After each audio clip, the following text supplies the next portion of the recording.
Hi, you're listening to Dead Dad Disco with me, Matty. And me, Marina. Together we're exploring the complexities, memories and laughter around the grief of our dead dads. So maybe you like disco. Maybe you don't. Maybe you like talking about your dead dads. Maybe you don't. Either way, we hope that you can get something from this.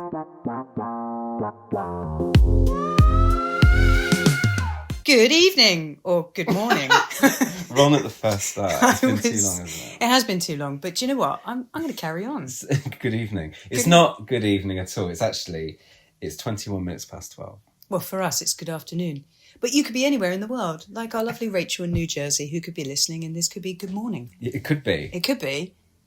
But maybe I'll just start with hello and welcome to episode 9. Definitely 9. We did have to check many times. Of Dead Dad Disco. And the deadest disco of all. Because we've been quite absent. But yeah, we will pop a picture just to prove that we are not dead, just our dads. Just our dads. Yeah. We are not dead like your dead dads. Yeah. My dead dads are dead. I've just been absent, which is kind of similar, really, because they've been absent now for quite a while. Mm. So, yeah. This isn't like a going back to work, kind of like back to work, return to work form we're doing to each other. Like, just need to explain why I've been absent for so long. I have got legit reason. Legit reason. Yeah. Yes, it's not a return to work. I do. It's like you feel like you have to explain yourself. Yeah. I think we're all so institutionalised in that way that I have to explain my absence. But actually, it's a free world. So, sorry, not sorry, back. No, it's just been super, super busy. I won't even bore everybody with what I've been up to, but in a nutshell, I've spent a lot of time pretending to be a chicken. True story. One for another time, and running around the UK telling stories about true crime. So it's been a bit full on. Didn't you chase or dress up as a giant tampon? I was a blood clot. And yes, I had to chase a sanitary pad. Of course, yeah, and tackle them live on stage. My mistake. How could I? This is going to sound very bizarre. It is my job outside of what I do here. I'm not just making this up or this. I don't know how you would. How would somebody react if they just heard that? Be like, oh my God, are you like the nightmare creator? Yeah. One of my favourite funny stories to start us off this episode. I was helping a friend of mine, an old neighbour out. She's going camping. She's camping now, actually. She's never been camping before. And I said, why don't you borrow my 10-man tent? To which she was like, I've never put a tent up before. I was like, no worries. I'll come over and I'll show you how to do it. Super easy. It'd be nice and comfortable. So arranging a time to go see her to put the tent up. And I said, I'm really sorry. I'm going to be busy performing as a chicken in a library, so I could be with you for about 3 o'clock tomorrow. And her response was, that's not even the strangest message you've ever sent me. Of course you are. It's like the strangest excuse, isn't it? Just tell me the truth. Just tell me you slept in. That which it was that. This is where you make so many excuses that you have to come up with these complete random ones just to make sure it's like that. I did used to have a job like that. And I was very open about it. I was consistently at least 10 minutes late a day. And there was an ongoing thing with me and the chap I worked with. He was like, so what is it today? I'd be like, well, the dog bit my leg off. I've had to regrow it. I would like to be like, there must be a job where you're like a PA for like thousands, if not hundreds of thousands of people. Mm. And your job is to like call up bosses, partners, friends and all that just to make excuses. Like, I'm sorry, but Marina won't be attending the party tonight because she has blah, blah, blah, blah, blah, blah, blah. And maybe there's like a level of like extremities on the excuses by like the subscriptions. I like that. That'd be great, wouldn't it? Maybe it could be like a dead dad grief, like PA service for like excuses of why I'm not going to attend this bullshit thing that I really do not want to go to, but really do want to go to. This is good learning that we got from Aisha, who came on. Yeah. When she was like, why are we not using it as an excuse more? Yeah. This is inspired. I think we need that. We need it, but that would ruin my kind of point of sale, you know. No, it's okay. I don't need your subscription of like stupid excuses of why I can't turn up today. Yeah. I'm just going to tell them I'm struggling with my dead dad. Yeah, my dad's dead and nothing else. Just every time. I'm staring into the wall. Yeah, into the abyss. That's what I'm doing today. So yeah, I mean, Let's just ruin my business plan. That was going to be my work from home. Oh, damn God. It. Oh, well. Well, on that note, how are you doing, mate? I'm doing all right. I mean, I've been quite distant as well, but it's mainly just, why have I been distant? I don't even know. The time's flown. Yeah. Like, it's just gone. You did turn halfway to 80 as well. I did turn halfway to 80, thank you. I was hiding that from everyone, but that's okay. You can out me. Always here for you, mate. Always here for me. It's just being there for everyone else. I can't be. I think it's been a long hot while.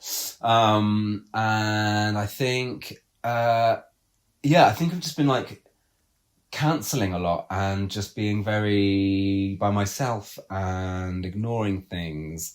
And I think it's been quite nice because it's been really nice weather. Yeah. But at the same time, it's like, and I'm not one to complain about the weather. I love it whether it's cold. I love it when it's hot. I love it when it's not. I love it when it's raining. I love it when it's not. You just like weather. I just like weather. Yeah. But what I can't stand is kind of like having that weather when like you're stuck not really doing anything, or like you're stuck with your thoughts. Like, oh, it's really sunny. Yeah. So I'll go out and sunbathe. Yeah. Set everything up. Everything's really nice. Can't wait to get a cool tan. Yeah. You know. And then you sit down and you think, oh, this is... Oh, hello. All the thoughts. Oh, Bam. Yeah. I remember that time I ignored that telephone call and I will never get a telephone call back from my dead dad. Yeah. Like that kind of like thing. Yeah. So it's like, yeah, great. Yeah, have you been sunbathing? Yeah, I've been sunbathing today. Yeah, it's been absolutely great. It hasn't. It's been an absolute torture. Mental torture. It's been... Yes, I've got a great tan out of it. But the tan lines of trauma have come from the thoughts. The tan lines of trauma. Tan lines of trauma. I like that. So there's that with that kind of heat and stuff. And I guess in that moment, I'm like, well, I need to do something. I'll read a book. Do you know what? I don't read. I'm not going to pretend to anyone. I'm not writing on any more dating websites or anything. I do not like to fucking read. Like, oh, you're not a reader? No, I'm not a reader. Read it to me. And I'm down for that. So yeah, I've been enjoying podcasts. It's been quite distracting. Or it's like, oh, it's sunny. I know what would distract me. A beer. That'd be great. Oh, yeah. Yeah. It's nice and hot, and then one beer turns to 3, and then I'm asleep by like 3 p.m. Yeah. You know? Yeah. Which is great, but then it's just like, oh, well, that's that. Or if it's like really rainy, it's like, oh, I can't go out anywhere. Oh, what should I do? Oh, I don't know. I like tidy, or I'll do something. And then that turns again into like whimpering or weeping at some point. Weeping around the house. And I think Sam can contest, my boyfriend, that sometimes we're doing something and it can seem like we're having a really great time, and then all of a sudden I'm like, and the poor boy's like, what have I done? So yeah, you know, grief any weather. Yeah. It's an still all-weather thing, isn't it? It's an all-weather thing. Possibly, unless it's like a fucking hurricane or like tsunami. Then there's no time to think about dead dads because you are dying yourself. Yeah. Yeah. Or not, in the middle of the tornado. Like, oh, I still remember, yeah. I'm gonna join you, Daddy. You used to spin me around like this when I was a child. The tornado of grief. Oh, how we joke. Yeah, so that's where I've been. But no, we've not been around. I've not been around, and that's absolutely fucking okay. Yeah. I think learning from this for the future is that maybe we do like a season. So maybe we like knock it off at like end of spring and be like... we just do it whenever we like. Well, we just knock it off whenever we want. Yeah. And we can be like, well, end of season... You may hear from us next month. You may not. End of season 1 or end of season 2. I like the way that it's a natural thing because it's born out of our friendship as well. And it's not that we don't want to do it. It's just sometimes it's life balance, right? Yeah. And life has to come first. And I've super missed it. Yeah. I've loved having guests on and everything, and I cannot wait to have some of the guests we've got lined up. Yes. But also I have been a bit like, can we talk about me now? My God, it's all you. It's me. It's me. So yeah, it has been a little bit like that. Yeah. So you're just getting us today. We thought we'd have a nice little check back in with just us, so we can moan a bit more. Yeah. And reflect. and reflect. Yeah, that sounds great.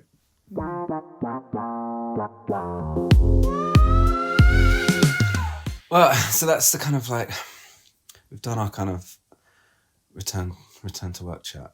I mean, we have, but you know, how am I? Oh, sorry. We just skip over that.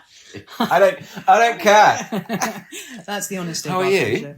I really resonated with something you said about trying to relax and then have it turning into trauma tan lines.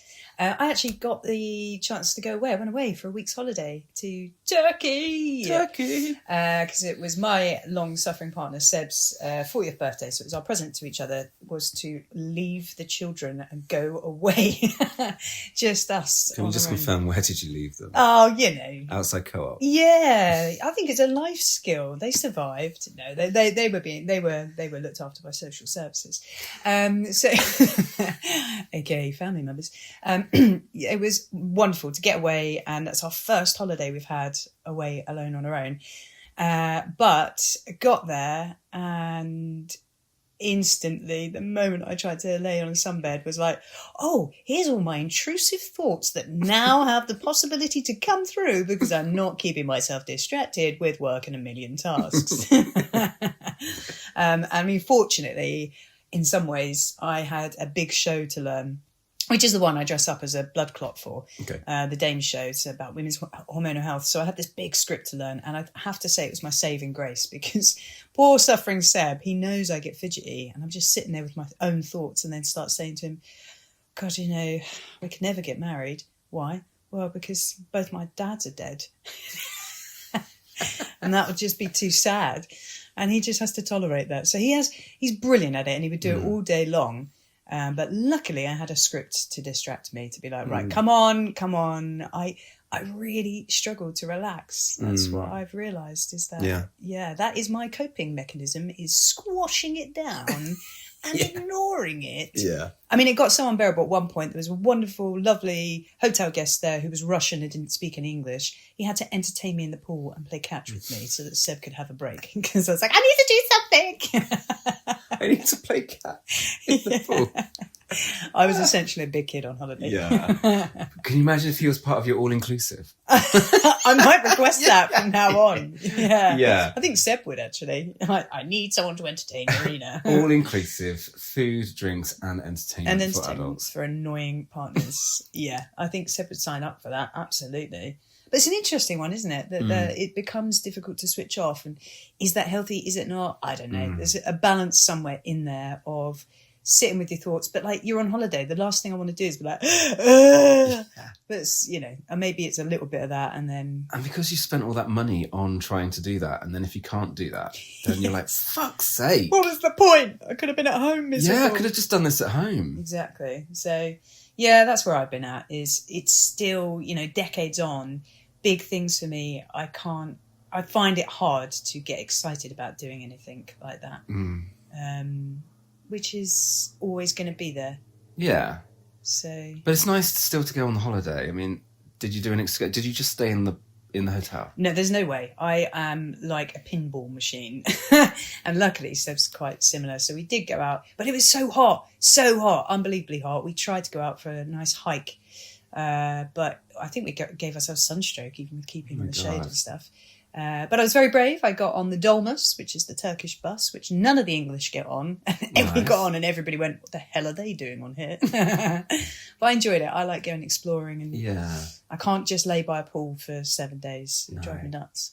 I like exploring places on the local bus as well. Yeah. I think it's so nice. I think you get a real view into like the non-tourist kind of things, like everything. And I love sitting and like people watching or wondering where people are going, what they're doing, where you're going, what you're doing, what's their job. Like, and so that's really nice. And you can never get the better people that are on like public buses of like, where are you going? It's a little insight into what life is actually like there. So going on holiday then, and then just maybe that's the key, is going on holiday and then just getting on the local buses and doing each route. Yeah.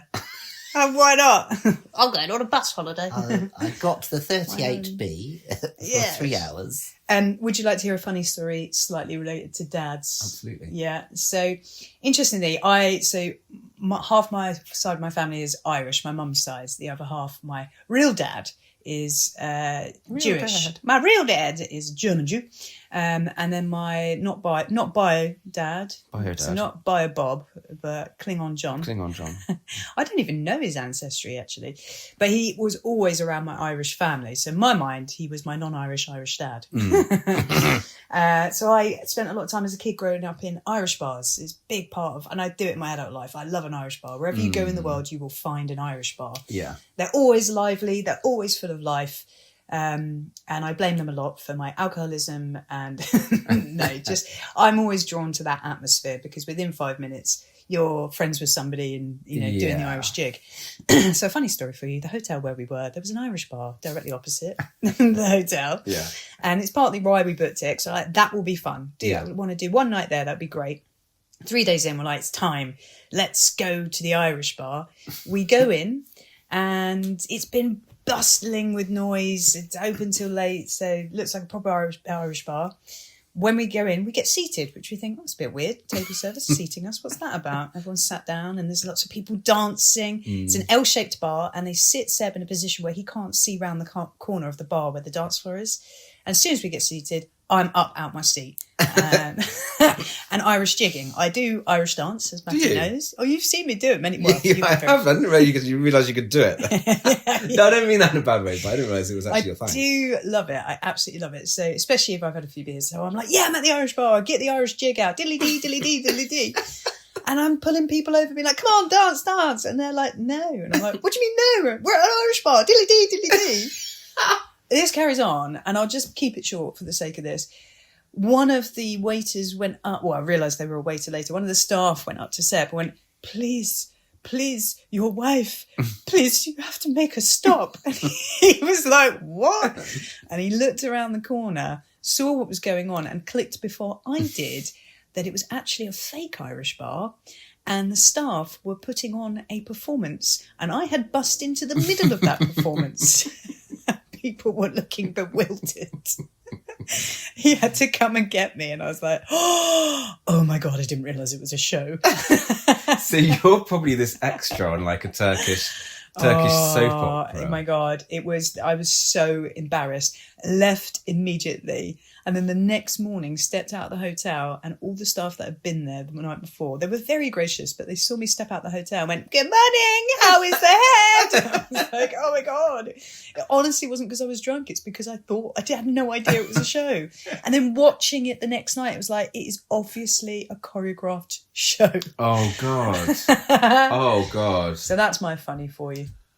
I did something similar at my 40th. I don't think you stuck around long enough. No. But I booked a band to play at my local pub. It's like a folk band. And at the end of the night, we did the whole kind of like, one more. Oh, yeah. And I got my friend Valentina to sing Bella Ciao. And so I wanted to get the whole bar to do like Bella Ciao, Bella Ciao. Oh, yeah. And we did it, and it was great. But then I had to go on stage, and there was no way I was going to sing. So I was going to stand there and do nothing. So I had to use these Spanish clappers. Clackers? Clackers?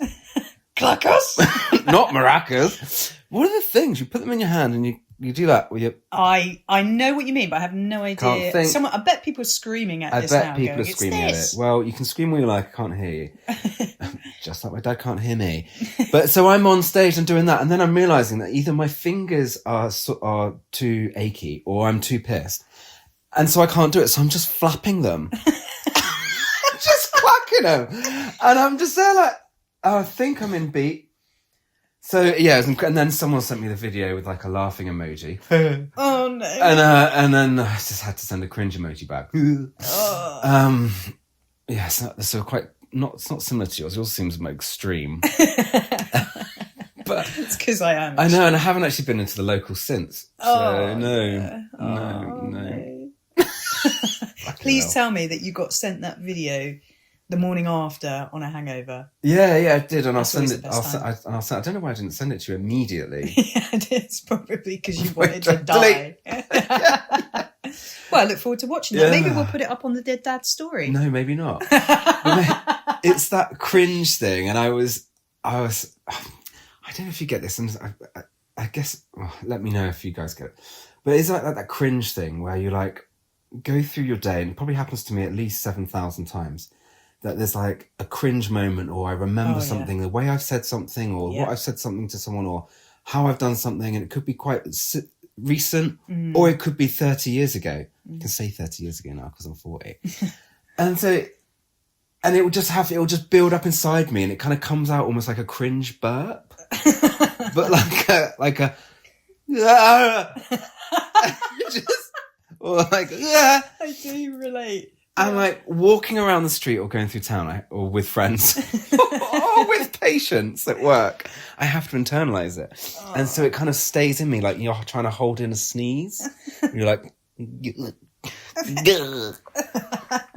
but if I'm on my own or I feel safe, I can kind of put my mouth under my shirt and be like, just it has to come out. Let it out. Let the cringe out.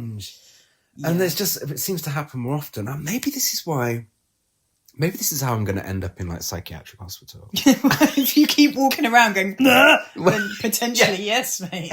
But if we keep like creating these cringe moments, then we're just going to have more and more of those Is it happening now? Involuntarily. Involuntary. Random. Yeah, random. Random noises. So I think I've got to find a new way of like expelling the cringe demon, because otherwise I'm going to end up in like a psychiatric hospital, and they'll be like, "Well, why are you here?" And is it because he just keeps making random noises? Or I'm going to develop Tourette's. I'll visit you, mate. Thanks, I.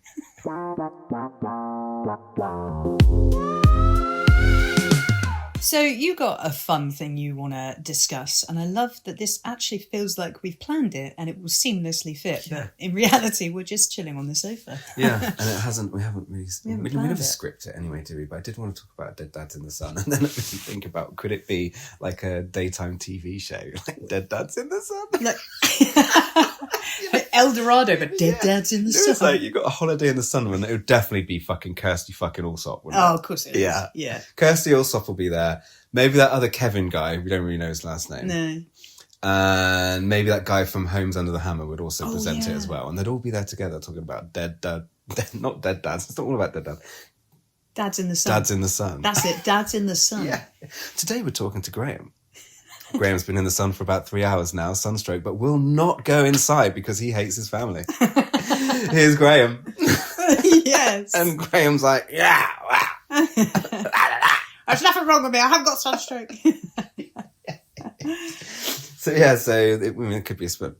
But we should explain this. Dads in the Sun. Dads in the Sun. So I want us all to kind of picture our dads now, not dead in the sun, because that would be disgusting, smelly, rotten.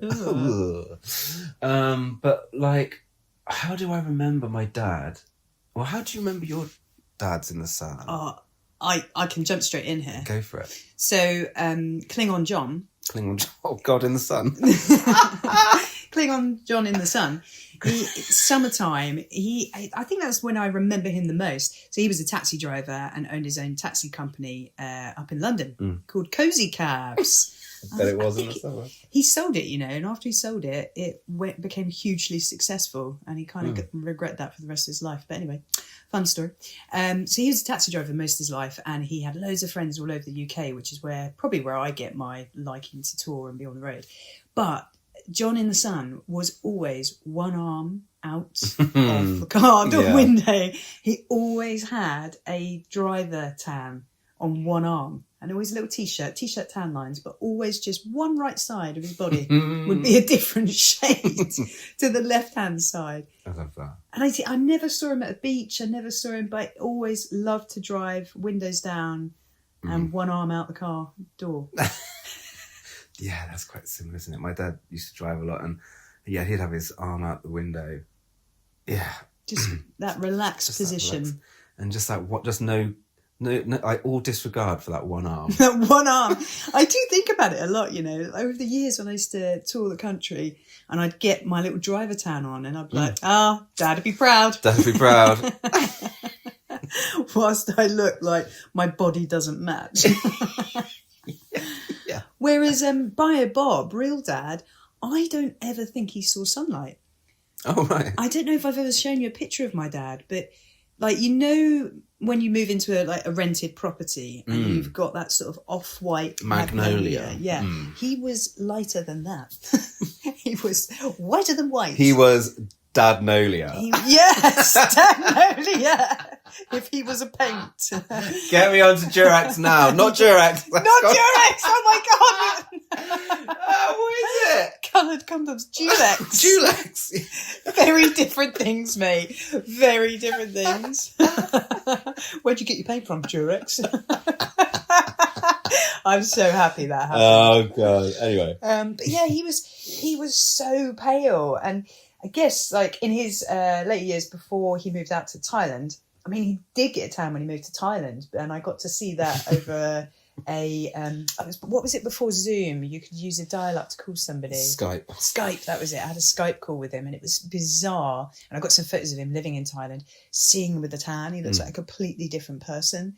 Whereas when he was in the UK, he owned a shop by the end and pretty much lived in the shop and moved from inside one place to inside a building elsewhere. It's a bit, bizarre. So never saw. I know I went to the beach very little with Dad, but I don't ever remember him. Not a sunbather. I don't think I ever saw him in shorts either. Oh, my dad was always in shorts. Some dads are. Yeah, always in shorts. Always in these like khaki kind of shorts. And then he went for a stage of, we used to do loads of walking. Well, my dad did loads of walking. I also walked because he wouldn't leave me behind. But so we did walking. All right, I get it. We went walking. Did you go walking? Yeah, we did fucking walking. And so he had a thing about these trousers that you would zip off halfway. Do you know? They're like... Yes, I do. They're like... Why? Do you know they remain in fashion? They come in... Well, they've never been in fashion, let's make that clear. Yeah. But in distribution, somebody is buying them throughout the ages. Someone is keeping this shit going. Imagine that. I know, I'm sorry, it really triggers me. Because the idea, one day someone thought, what if I'm wearing trousers, but suddenly I want to have shorts? I know. I'll zip them off. So yeah. So I feel very passionate about having those. Did it have loads of pockets? Loads of pockets. Yeah, handy. I imagine I'd like that if I wanted to be like, quite inconspicuous during the day, and then if I wanted to go to that like gay day party, I had like a zip across my t-shirt, and it could instantly turn into like a crop top. Crop top. Got me like, right. Abs out. I say abs. Ab. Blab. Blabs out. So yeah, Dad always had these. He always wore shorts for ages, and yeah, he'd be out in the sun. I never remember him burning or being tan, particular. Just remember there always being this like, because he was quite a big man at that point. Maybe mainly just his belly. He was quite in proportion, bodily wise, but yeah, just had a really big belly. I always remember these little like. He used to call them sunspots, I think, or just birth spots. These little, like, red or, like, purpley, tiny, weeny spots. And I've got one here. Can you see it? I can see it. Tiny. Tiny. Yeah.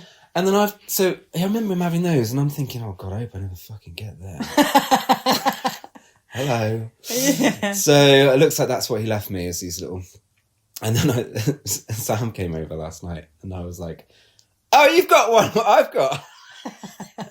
And they're in the same place. Are they really? Yeah, As each other? Yeah, so I think it's travelled. I think that part of my like dead dad's body mole or something has travelled to me and has now travelled to Sam. Maybe it's like my dad in heaven or wherever he is, some supermarket up in the sky. Passing his blessing on. Passing his blessing on to Sam. That means that Sam's the one. That my dad's blessing. I've marked him now. Like this. Yeah. Simba.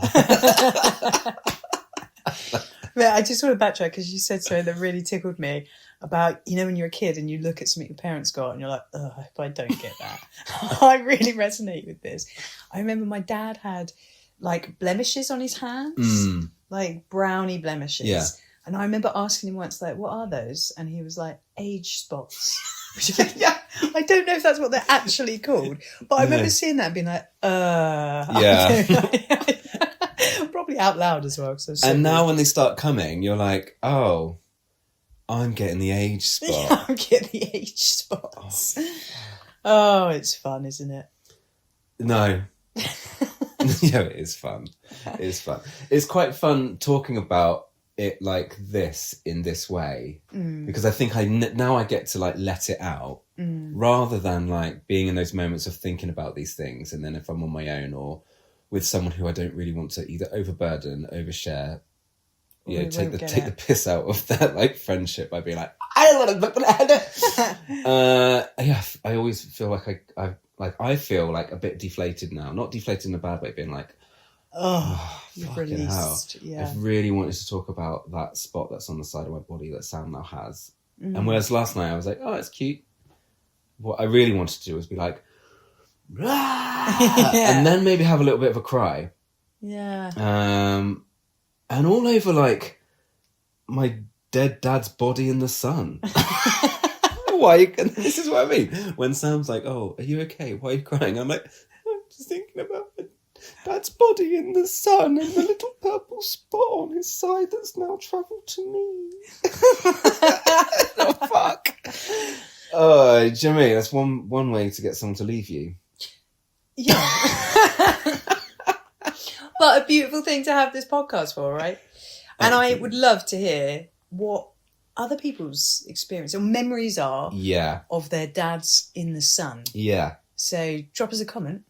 I think we could probably make that like the next segment. I know we have Dead Dad Dinners, what did he leave you, like most annoying things. But maybe seasonal, we can have like Dead Dads in the Sun. Yeah. Or maybe just Dads in the Sun. Dads in the Sun. Dads in the Sun. And maybe we have like Dads in the Rain. Yeah, Dads in the because I like there's different ways different things that remind you of it all throughout the year. So I quite like attaching it to, obviously we're in summer right now in the UK, to those memories you have of Dads in the Sun. Dads in the Sun. Yeah.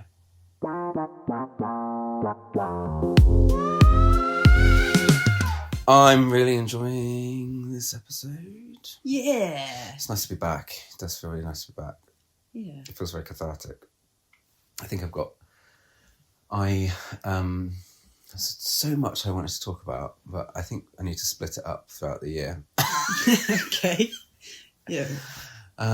Showers. Oh, yeah. So I think my shower's broken, which is what I was thinking. Trying to coming up with some kind of like monologue about this, which I have in my head, which I've been thinking about for some time. Just like lots of things I think about for some time. That my shower times for some time have been more traumatic than rinsing and cleansing that the shower is supposed to be. Okay. Like you're supposed to really enjoy the shower and like cleanse your body and get ready for the day. And I think for me, it's more like the shower seems to like spit dead dad memories over me. Okay. And to start my day really rough, which is really sad in a way. Yeah, because they're meant to be your well-being time, It's right? meant to be. But this maybe relates back to any time you're doing something where there's potential for quiet reflection. Is that kind of what you mean? Yeah, I think so. Because at that time you're like, oh shit, I've got to get up. Fuck, I've got to do all this today. Quick, get the dog done. Blah, blah, blah. And you get in the shower and like, oh God, okay, right, here we go. Oh, I didn't say this to him before he died. Oh God. Yeah, I get it. And maybe I've been mistaking that like, oh, I just can't get out the shower. Oh, it's just so nice. Just, you know, when you're just in the shower and the shower is running over your head and you're like, yeah. That's not me enjoying the shower. That's literally me. That's the shower crying for me. Yeah. I like that. It's a good analogy. So, yeah, so I need to find a way to get my showers to be a little bit more how they used to be, which was like, right, let's get ready for the day. Instead of being like, oh, God. And it could be about social media. It could be about that. I like to have a little sit down before I have a shower in the morning. Oh, you do know? you? Yes. And I think it's that kind of social media time when it's maybe immediate in the morning when you come across things and like, I'll see like a grief post or something, which is nice. I do find them really beneficial, actually. Yeah. And whereas before I avoided them, I was like, no, I can't see that, not this time in the morning. Or just, you'll get a message from a family member, or like, you'll see something. I think, oh yeah, Dad would have really liked that. Oh, fuck. Yeah. Yeah. Punch in the guts. Punch in the gut. And then you get in the shower and then you have to think about it. So I guess just my shower was broken. But the moments that you have like, that are like your day. Oh, do you know what? I've had to be so on it and careful about what I allow into my mind in the mornings. I have to start my day off with a song. And I often will wake up thinking about a song. And then I will immediately put it on. I guess this comes back to distraction technique, but I get you. I will be in the shower and my head will start going, oh my God, you did that thing. And, maybe this, maybe that, maybe that, maybe that. And then the music kicks in and I'm like, but la la la la la la la, blah, blah, blah, blah, blah. That's how I fix my shower. Because, again, it's a quiet space where it's almost like I feel that I'm punishing myself because I'm having some time to myself. So my mind is like, you wanted to have a nice time, did you? Yeah. But it will hit me like that. Yeah. Yeah, it's just, yeah. I think maybe there's an ongoing thing about us talking today. It's about just finding these things that are supposed to help us to relax, that they are, or just maybe not to beat ourselves up about it, but like he is always in my mind all the time. Well, our dads are always in our minds all the time, and that is, I mean, biologically, yes. Biologically, they are part of our minds. Yes. But yeah, I was thinking about it, like, how often do I think about why? Then I was trying to not exaggerate, because Lord knows I'm an exaggerator. What? Never. I won't believe it, Matty. Oh my God. That's outrageous. But I was thinking, I do think about Dad a lot, but how can I not exaggerate this? And I was like, it is probably sometimes, possibly about every 20 minutes. Yeah. Yeah. In the small things that remind you that are around Little you. things come in, and then you kind of bat them out, or it's like they're coming at you. Like Cleopatra. I can deal with that coming at you. Cleopatra coming at you. Yeah. Here's my dad, yeah, coming at you. Yeah, I think it's like, just swarming towards you like a trauma fly, like get you, just go away. Not right now. Can't deal with it now. Not now. Or they just run straight through you and they're fine, or they hit you and they linger around for a little bit and you somehow have to like get rid of it or store it somewhere. But yeah, I think it sometimes it is, pretty much every 20 minutes or so. It's just so much, and it's really like tiring. It's interesting you say it's too much, because I think that's the actual honest truth about grief, is that there is this, and I would say, universal idea that grief has to have a short spell and that's it. But if we're all being honest about it, I don't think that's too much at all. Because like you said, it can be a very tiny thing, and it could even be a pleasant thing. I remember you could be driving, so I remember being down there with Dad, and then it's gone. Or then come thick and fast, like depending on what's around you. And actually, I think it's really healthy to be honest about the fact that when you actually look at it, every 20 minutes, if I think about it. Yeah. Like whack, whack, whack, whack, whack, whack, whack. Yeah. And I think like when I see other friends that have lost their dads, and one of my friends has lost his dad really recently, and you have the conversation and you feel like, we're having this conversation. One part you really just wants to say like, is everything all right, mate? Or like, do you want to talk about that? But then I can feel that maybe that person has all these thoughts coming through their head, just as I probably have as well at that time. Like, like, hi, mate. And you both have a dead dad. And it's like, then all of a sudden it's like a whirlwind of like, woof, of like dead dadness. And then like, but then you go through this kind of like, not fake as such, but like a dealing with it kind of tone. Script. Conversation, script. And I don't, you all right there? Yeah, it's just my knee clicking because I'm getting old. It was your dad. It was my dad. My dad's knees. Oh, my dad always used to click like that. Oh, it's a sign. It's a sign. Maybe Seb will get a clicking knee as well. So yeah, I think there is that kind of, How do you feel about that? Because I've had quite a few conversations recently. I can't say why because it's linked to a very special guest that will be coming on later this year. But I've been around people a lot lately who've dealt with loss, and some of them have lost their dads. And I think one of our guests really taught me how to change that script up by doing something really small. And I've tried really hard to do that. It's not always appropriate for the situation you're in, but the smallest change I've tried to do from, I think it might have been Rosie Wilby, our first guest, was just go, when you hear the news, what's their name? And it's such or what is their name? Not what is their name? Such a game changer for how that conversation then tends to go. Because I was going to say, like, how have you felt about that, having a conversation with someone who's recently lost their dad? That's it. And I think that's really important because sometimes I don't know their dad's name. Yeah. So actually, I'm going to put that into my vocabulary now when I speak to people. Like, oh, tell me about, what was your dad's name again? Sorry. Oh, yeah. Yeah. So tell me about Derek or whatever the name is, rather than being like, how did he die? Tell me about your How dad are you dying. feeling? Yeah. How are you doing today? Because I wonder how I would have responded if someone did that. Because what it does is it immediately personifies the person. Yeah. They're a human being. And it is still their name. Yeah. It always will be their name, you know. I still got my dad's names in my phone. And that immediately helps you draw to who are they to you, rather than that's it, and how are you feeling that you don't have this person anymore. And I think maybe sometimes I use this kind of like dead dad thing in like almost to automatically make it something humorous, easy to get into, maybe just for me. It might not be easy for that person, but I think actually I think you're definitely right, is that if we use their name then it makes it a lot.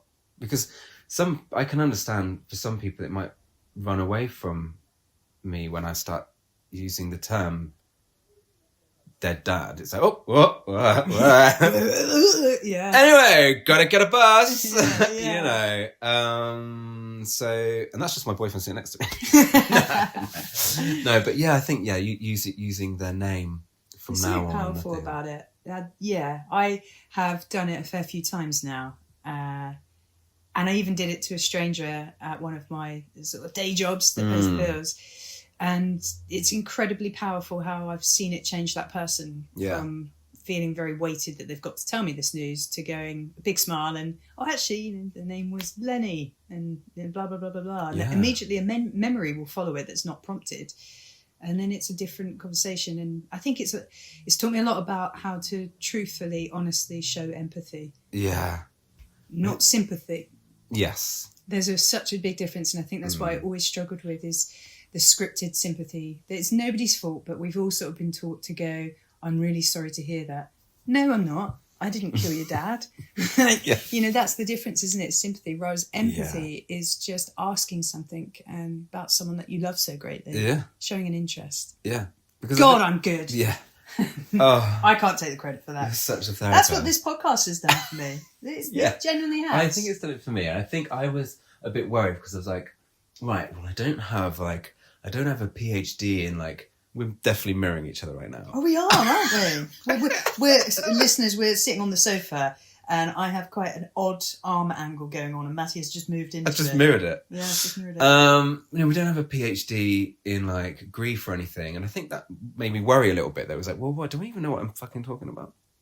But actually it's not about giving advice or anything or like, this is how it is. No. It's like just navigating through my thought process or our thought process and then leaving it open for other people to hear and think about that. I don't know. I don't even know what it is and I don't even care what it is, to be honest with you. Well, it's just resonating with people. Yeah. That's what's been so beautiful about it is that we were so super scared about putting this out there because, you know, these are our thoughts and our experiences and we desperately don't want to offend or get anything wrong for anybody else. But it has been super moving to have people go, I feel exactly like that. Yeah.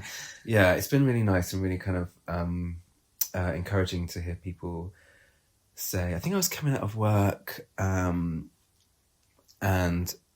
so I work part-time in a big building where naughty people have to stay. And one of the officers, just while he was having a cigarette with his mates, was like, "Matty, listen to the podcast. Fucking love it, mate." And all of the other officers were like, "What the fuck?" But for him to be able to say, "I heard about this. I've listened to it. Yeah. And I just want to let you know, I really fucking love it." Yeah. In that moment, and I was just walking home, actually after having a really shit day at work, as you can imagine, and being like, "Oh, actually, yeah, nice. And also thanks for saying that, you know, it's really encouraging." So, yeah, it's great. I think, these, I'm really looking forward to the rest of the year with this podcast and the rest of the year doing it with you soon. Yes. I think it's going to be great. And some of the guests. We've got some great guests lined up, but lots more chats to go as well, including Dads in the Rain. Dads in the Rain.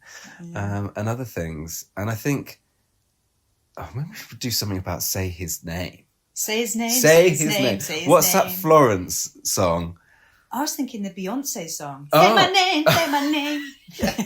Maybe we'll find all the tracks that talk about say their name, and then we'll just add our dad's name.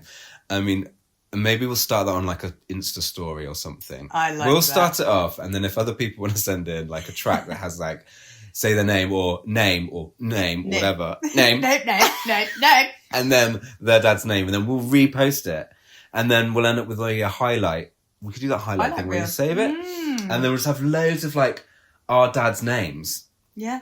All in like a... Yeah, say his name, John. I have a challenge for you, actually. Okay. And not just for you, but for the listeners too. Before we next put out another podcast, once this one's gone live and everyone's listened to it, my challenge is this.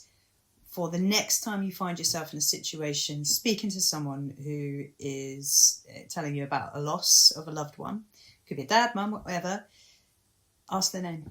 Yeah. Make that your first response. Not, "I'm sorry to hear that." Don't. And it's so hard to not do it. Trust me, I've tried it and I've had to force back down the words, the automatic verbatim of, "I'm sorry," I've had to force that not to happen. And instead go, "What was their name?" And what is their name? What is their name? What is their name? What is their name? Don't say what is their name?